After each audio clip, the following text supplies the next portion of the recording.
Segunda questão é uma questão muito fácil de resolver, que é a questão da predestinação e do livre-arbítrio.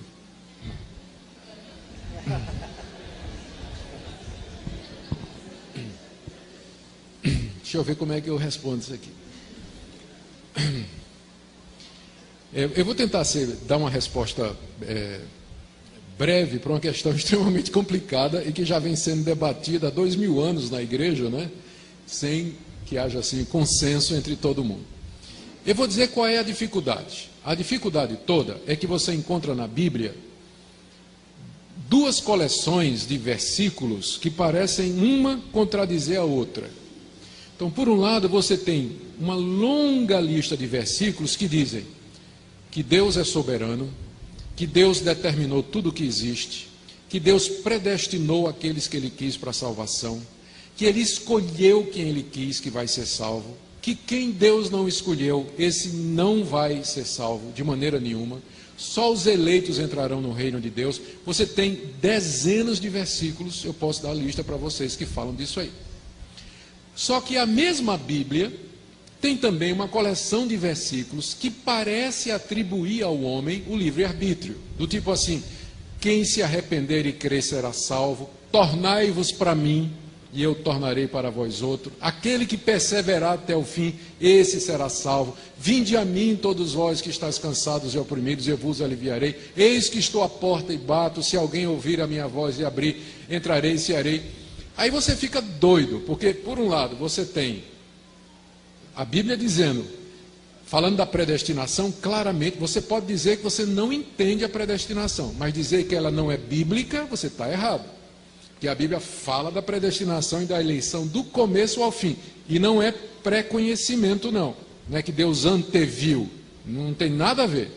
Essa é uma tentativa de escapar da força dessas passagens. Deus elegeu quem Ele quis de acordo com o bom prazer da sua vontade. Efésios 1, Romanos 8, Romanos 9, Romanos 11, 1 Tessalonicenses 2, a lista é enorme de versículos que dizem isso. Então, por um lado, você tem um Deus que diz assim: não cai um passarinho no chão se não for a vontade de Deus, né? Não é isso que Jesus disse? Para o passarinho cair no chão tem que ser a vontade de Deus. Imagina a salvação do pecador, né? Imagina a salvação do pecador. Por outro lado, você vê Deus dizendo: ah, Jerusalém, quantas vezes eu quis ajuntar você como a galinha junta os pintinhos debaixo das asas, e você não quis. Você ouve Estevão dizendo: homens de dura cerviz, vós resistis ao Espírito Santo. Então, como é que isso encaixa? A gente tenta combinar a soberania de Deus com o livre-arbítrio. E a resposta é impossível. Você não tem como. Isso é aquilo que nós chamamos em teologia de antinômio. Antinômio é quando você tem duas verdades que parecem se contradizer uma à outra. Deixa eu dar exemplo de mais dois antinômios na Bíblia. A doutrina da Trindade. Você vai encontrar um monte de versículos que dizem assim: só tem um Deus. Só tem um Deus. Ele é o único Deus verdadeiro. Ouve, ó Israel, o Senhor nosso Deus é o único Senhor. Aí você encontra um monte de versículos que diz que tem um ser chamado Pai, que é Deus, um outro chamado Filho, que é Deus, e outro que é o Espírito Santo, que também é Deus. Aí você fica: mas peraí, é um Deus só, mas tem três pessoas que aparecem na Bíblia chamadas de Deus. Como é que eu combino essas duas coisas? Não combina. É o que a gente chama de um mistério. É revelado. Você tem que aceitar que há um só Deus que subsiste em três pessoas. Não é um Deus de três cabeças, não são três deuses, não é um Deus que se manifesta de três formas diferentes. São três pessoas distintas que são um único e verdadeiro Deus. Ou seja, na matemática de Deus, 1 mais 1 mais 1 igual a 1. Na nossa, 1 mais 1 mais 1 igual a 3. Na de Deus, 1 mais 1 mais 1 igual a 1. Outro antinômio.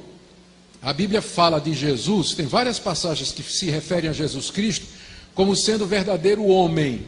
Ele chorou, ele sentiu raiva, ele se entristeceu, ele cansava, ele comia, ele dormia e ele sofreu e ele morreu.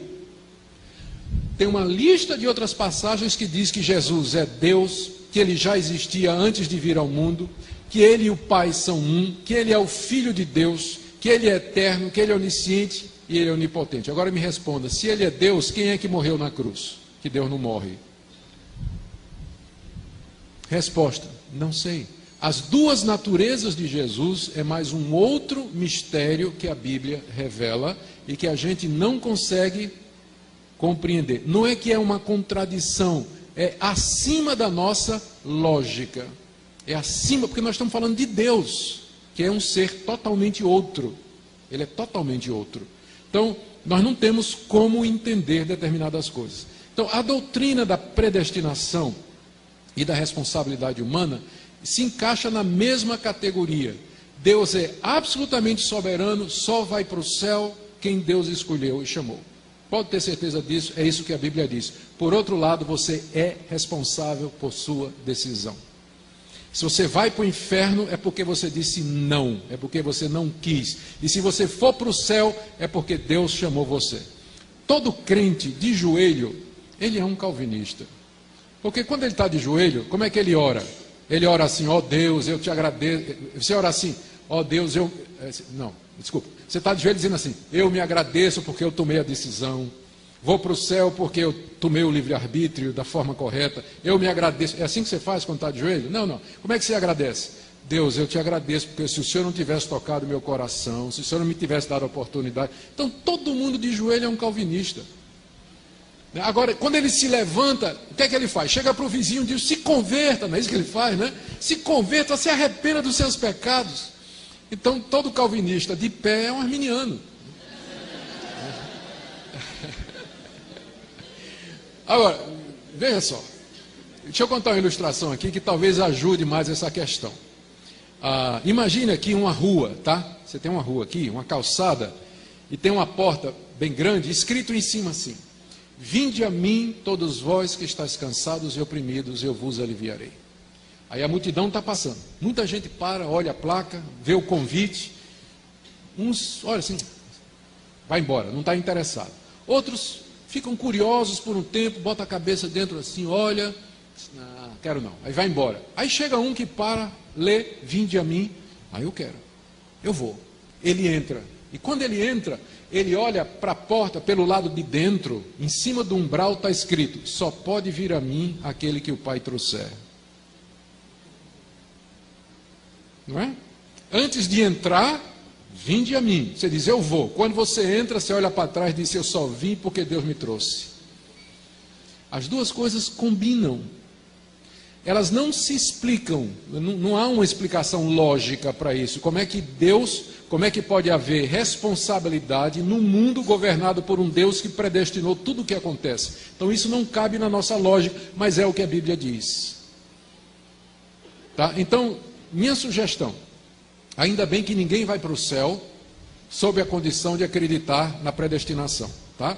Você é predestinado, mesmo que você não acredite, pode ter certeza. Então, ainda bem que sua salvação não depende de você acreditar nessa doutrina. Mas pelo menos não diga que ela não é bíblica. Diga assim, eu não entendo. Eu sei que a Bíblia fala disso, eu não compreendo. Mas eu não posso dizer que é bíblica. Porque é bíblica, está na Escritura Sagrada. A gente só não sabe direito como resolver. As pessoas tentam resolver esse dilema da soberania de Deus e da responsabilidade humana, ou anulando a soberania de Deus, para deixar o homem livre, dizendo que Deus não predestina, que Deus não conhece o futuro, que Deus não determina, e aí eles vão ter que tirar da Bíblia dele um monte de versículos. Ou você tem os outros que querem negar a responsabilidade humana, que são os chamados hipercalvinistas, não é? Que diz que não adianta nem evangelizar, nem precisa evangelizar, porque os eleitos virão de qualquer maneira. Então são os dois extremos que a gente tem que evitar. Nós temos que manter as duas verdades juntas. Pensa nisso da seguinte maneira: se você ficar em cima de um trilho de trem, em linha reta, que vai até no horizonte, você vai ver que as duas linhas vão correndo paralelas e elas nunca se encontram, mas elas se encontram lá no horizonte, não é isso? Então a soberania de Deus e a responsabilidade humana são as duas linhas desse trem, elas correm paralelas na Bíblia e se vão encontrar na eternidade. Lá a gente vai compreender. Por enquanto, elas estão correndo lado a lado. Não se contradiz, estão correndo lado a lado, mas a gente não sabe como é que elas se relacionam. Tá bom assim? Todo mundo entendeu? Então vocês estão melhores do que eu, porque eu ainda continuo com dificuldade de entender. Deixa eu ver como é que eu respondo isso aqui. Eu vou tentar dar uma resposta breve para uma questão extremamente complicada. Duas coleções de versículos que parecem uma contradizer a outra. Então, por um lado, você tem uma longa lista de versículos que dizem que Deus é soberano, que Deus determinou tudo o que existe, que Deus predestinou aqueles que Ele quis para a salvação, que Ele escolheu quem Ele quis que vai ser salvo, que quem Deus não escolheu, esse não vai ser salvo, e que já vem sendo debatido há 2000 anos na igreja, né? Sem que haja assim consenso entre todo mundo. Eu vou dizer qual é a dificuldade. A dificuldade toda é que você encontra na Bíblia. Segunda questão é uma questão muito fácil de resolver, que é a questão da predestinação e do livre-arbítrio.